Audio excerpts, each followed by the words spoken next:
This is an election district in central Moscow where this spring day, -18, the election of the Russian president had started. People are coming.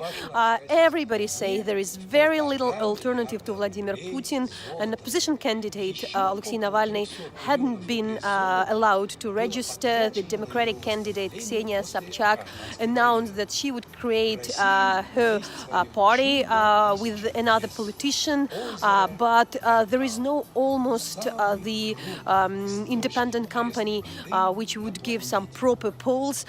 For instance, the Levada Center was named the foreign agent and wasn't allowed to work during these elections. Though the campaign close to the state called Tsiom, their results are usually very close to the official ones, says that Vladimir Putin could get 65%.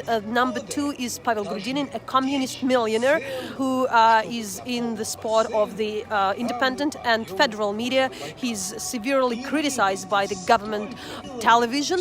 And then Vladimir Zhirinovsky could have 7%, while Ksenia Sobchak just 1%. There is no real campaign, there is no agenda, no economy, no politics, no war with Ukraine, no Crimea, no war in Syria. But maybe on the federal channels we can follow the start of the new Cold War and the whole issue regarding the assassination of the former intelligence Russian agents in the UK.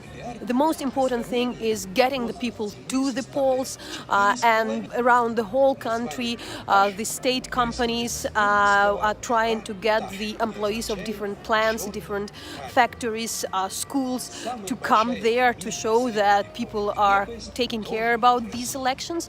That's what we know. An independent watchdog, Golos, who has all the other complications with their work, says that there are some minor issues around the country. Some of the independent watchdogs can't really get access to the polls to come and check what's going on. They are also speaking about the so-called election sultanates. For instance, the regions like Chechnya or Ingushetia, where, for instance, you just doesn't matter how people vote, there would be a different and pretty high result on the turnout.